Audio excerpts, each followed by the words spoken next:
Good morning guys, and welcome to the Pots and Pans cooking channel. Today we are going to be cooking something. It'll be written somewhere around here. I don't actually know where. Don't forget to like, comment and subscribe to my channel because I want me some fake internet points. Let's get cooking guys.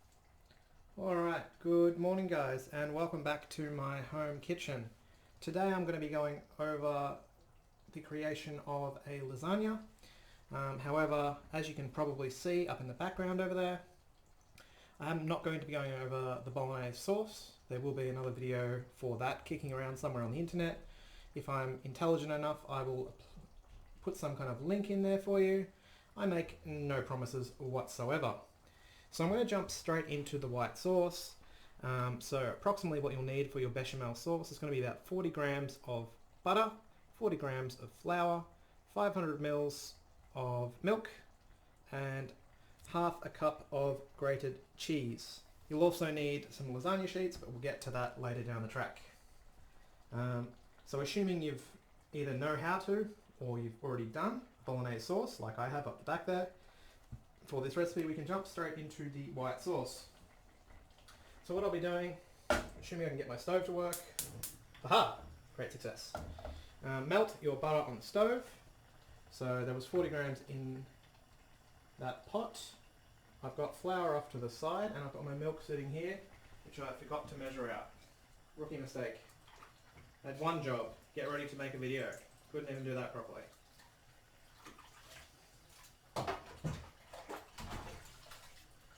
So I'll quickly wash my measuring cup while my butter melts, and then we'll start making this white sauce. You'll notice my bolognese sauce is still on. I just did a video making that prior to making this video, and it hasn't finished cooking out just yet.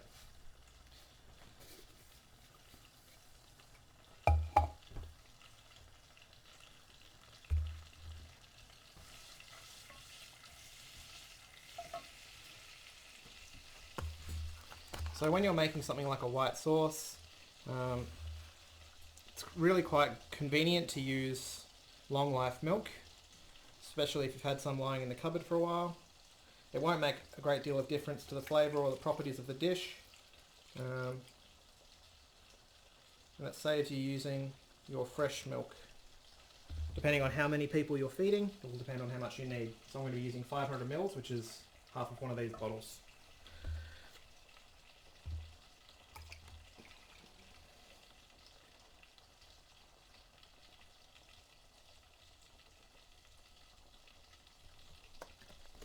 Look at me go, I can measure.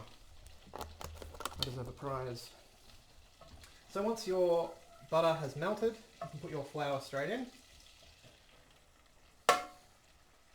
You need to stir it at this point, otherwise it'll turn into a big lump straight away.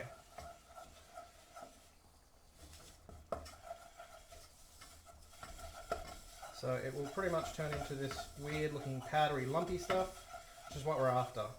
It's called a roux. The base for a lot of, or it's a base for a thickening agent basically, for a lot of our sauces and stocks and soups, and particularly white sauce. It's definitely the base for that and milk. So what we're going to do is slowly incorporate our milk. When I say slowly, I mean pour a little bit in, stop pouring, and mix this together. We do this slowly to try and break down the lumps.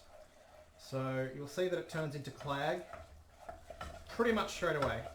As soon as the starch molecules are exposed to liquid, in this case the milk, they start to swell up, which is what causes it to thicken. We're doing it slowly like this so that it keeps its heat and we can break down the lumps quite easily. If you add all the liquid at once, you'll end up with lots of weird floaty bits and lumps, which you do not want. So just use your spoon, break them down. Starch won't start to swell up until it reaches, I think it's about 80 degrees from memory, but I can't quite remember. You'll see that it's starting to take on more of the colour of a white sauce now, but it's still basically just turned into a giant blob of clag, which is fine. Just use your spoon to break down any lumps you can see that haven't fully incorporated. Or you can squish them up against the side of the pan if you like. The more of it you break down now, the easier it is later. Once again, you can technically pour the whole lot in at once, but then you run the risk of having lumps. You don't really want lumps in your white sauce, it's not pleasant.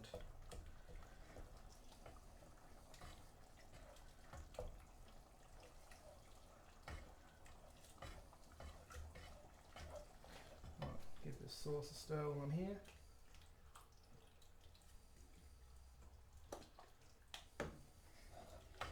So I'm actually cooking this on a low heat at the moment. This would actually be quicker on a higher heat, but I'm trying to avoid those lumps. You can see some of them are starting to appear on the sides of the pot, but once again I'll just keep stirring it till it sort of comes together and they should break down. Slow and steady wins the race on this one. You see that's turned into a big goo on the bottom of the pot now. It's not really a lump, it's more of a slime or an ooze. So I'll get a bit more liquid in there.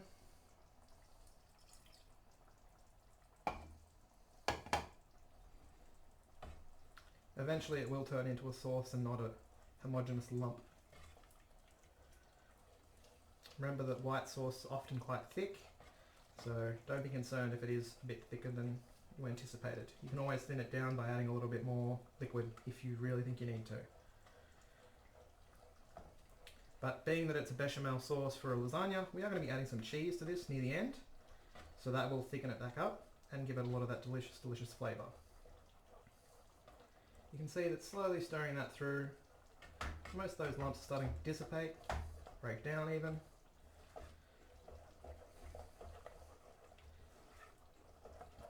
Beautiful. Now we're almost at the consistency we want.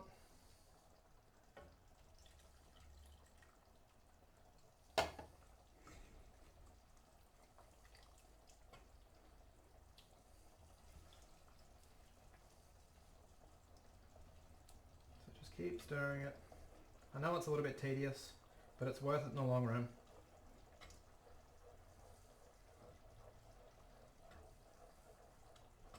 Nice smooth white sauce is its own reward. And in this case it's going lasagna, so it's a win-win really.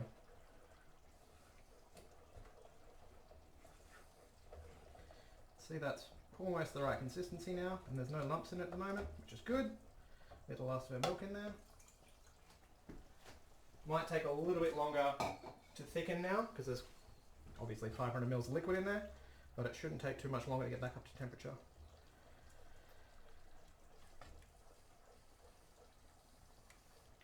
Plus I can turn it up, it'll go even quicker. Magic.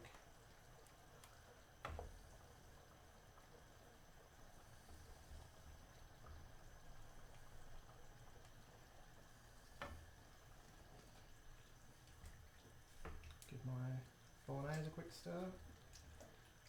Let's have a look at this. Probably just a smidge it thin still, but it should thicken up as it heats up.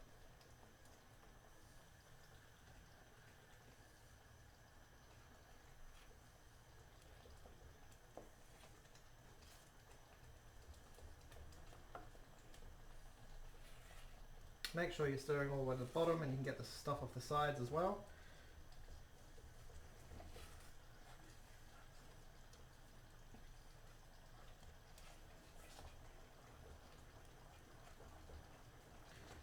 You'll see that it's quite thick now.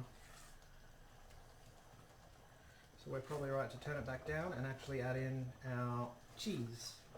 Now you've got to be careful. Once you've got this on the heat, you don't want it to burn. So once it comes to the right consistency, just take it straight off the heat, because you do not want this burning to your pots. It is very unpleasant to try and clean off. So once you're happy with the consistency, you can see that's quite thick. It's still really, really hot, so what I'll do is find my measuring cup, and we'll be adding, I believe it's 1/4 cup of cheese into this. If you're working at home and you want to add a bit more, obviously feel free. If you don't like cheese that much, just stick with the 1/4 cup. It's going to give it a nice texture and a little bit more flavour. You can also add seasoning to this, a bit of salt and pepper. I've already got some in the bolognese sauce, so I'm not going to stress about it too much. So when you add this cheese in, it will create lumps, but they will break down with the heat from the sauce. So just stir it a little bit. till those lumps break down. Shouldn't take too long. Shooting, you're adding it straight away. Gives it a nice cheesy aroma. Now, I've told you to use half the cheese so far, approximately 1/4 of a cup. We will use the rest later on. The recipe that I provided for you guys is for a lasagna that's about half the size of the one I'm probably going to make. So obviously if you're making a bigger one, you'll need a bit more of everything. Once again, it depends on how many people you are feeding. In this particular instance, I'm probably going to be feeding 4+. So what I'll do is I'll turn both of these sauces off and we'll move over to my other bench. So what we'll need to do now is actually construct the lasagna. So what do we have on the other bench to construct lasagna with? Who knows? It's a trick question, I know. So, over on this other bench, you'll see up the front here, straight in the middle, I actually have a chopping board ready to go. That's actually just to put my pots on. So I'm going to move it off to the side in a minute. I just want something to rest my pots on while I'm actually setting everything up, and so I'm not damaging the bench. Stay. So I'll push that off to the side. It'll be out of the shot, but I'm sure you guys can figure out where it's gone. There's my cheese. So in the middle of the shot now, hopefully, I'll have a lasagna tin or a cake tin. So that's what we're going to be putting our lasagna into today. So what you'll need before you get started, you'll need a spoon or a ladle for both your bolognese and your white sauce. You'll want to have some pasta sheets or lasagna sheets kicking around. There is 2 different types of lasagna sheets you can generally purchase. You can get ones that are oven ready, which basically mean you put them straight into your food, put your food in the oven, and you're good to go. The other variety you get, you actually need to cook them first in hot water, like you would with normal pasta, before you use them. Hey, why are you out of focus? What are you doing? Stop that.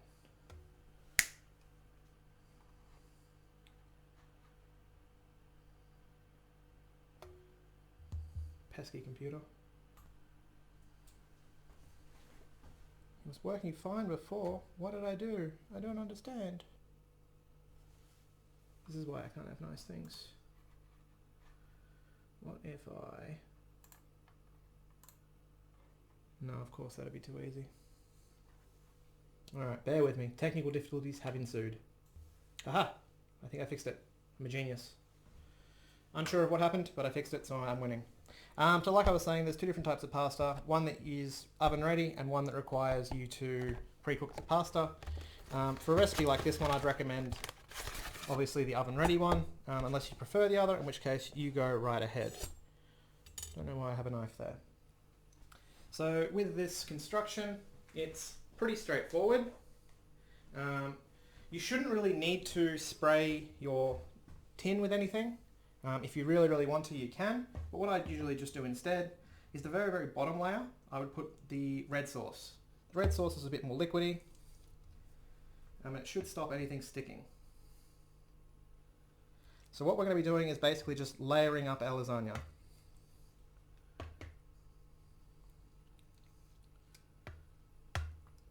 Try and get it all the way to the edges. Try and have a nice even layer. As for the order of operation as to what you put where, it's pretty much up to you really. I'm not going to be there to hold your hand after all. So in this particular tin, looks like I'm going to get about 2 sheets per layer. And then what order you put them in is entirely up to you. I'll probably put a ladle and a bit of red sauce, put a little bit of white sauce, and then another layer of pasta. It's pretty exciting stuff, I know, but it'll be delicious in the long run. So you can put a little bit more sauce down if you like, but we'll see how I go. So have a quick look at my sauce, and it's still quite thick. Obviously both my sauces are really hot because I've just taken them off the stove. So I'll carefully, probably just going to pour in a big old glob in the middle. That's the technical term, by the way, a big old globule. Oh yeah, saucy. And what I'll want is a spoon that I have ready off to the side. Totally have that ready. Yep, I believe me. And I'll just gently push the white sauce out to the sides. going to stick to the spoon a little bit. The sauces are going to leach or bleed into each other. Doesn't matter. This isn't the part you're looking at anyway. This is the middle part.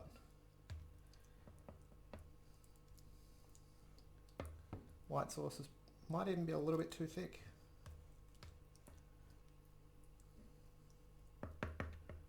So try and push it out to the sides. Put that spoon over there. And then we'll just create another layer.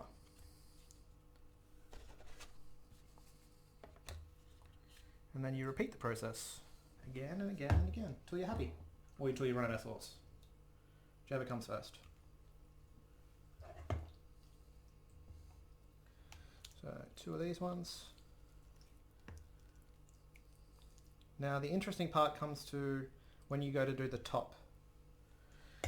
You can have the top as white sauce or as red sauce. Some people prefer either or either. I personally don't particularly mind. I think I'm going to do mine as red sauce. It does generally look a bit nicer if you leave it as white, but I don't have a heap of white sauce because this recipe was designed for a lasagna half this size. So I'm just going to have 2 layers of white and then the 3 or 4 layers of red.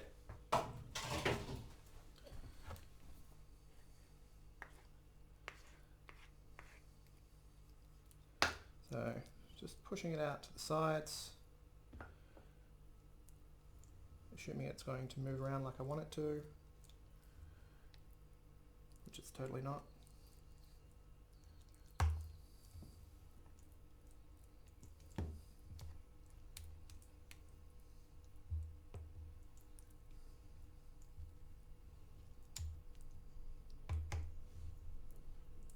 There we go.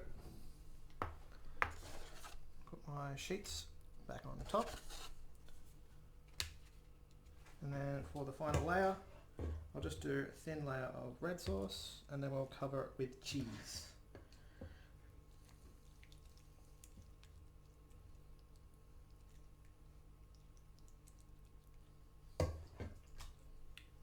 When I do the top layer, I just make sure I've covered as much of it as possible. Particularly, you don't want to have any lasagna sheet showing or sticking out because we don't want that to dry and crisp up. We want that to be cooked from this, with all the liquids from the sauces and become all delicious and soft. So you've got a nice layer. Give it a quick shake. And then we'll use the perfectly well measured, not at all straight from the bag, cheese to go on top. Generous amount of cheese because cheese is life and everybody loves cheese. Even people that are lactose intolerant like cheese, they just can't have it. Prove me wrong. Like I said, heaps of sauce, heaps of cheese on the top, and then we bake this one in the oven for about 20 minutes, half hour. Now with this one, it's quite a good recipe. You can do it ahead of time, so you can actually put this one in the oven now or cook it off. Once it's cooled down, you can actually pull it out of the tin and wrap it up and freeze it. And then you just need to pull out a little cube every time that you want to have a meal and whatnot. It's quite useful. Alright guys, so hopefully I'll have some description. I'll picture up on the screen for you so you can see what my lasagna turned out like. Other than that guys, see you, bye. Enjoy life. Alright guys, just a quick follow-up from the video I made yesterday. I've had this one in the fridge overnight.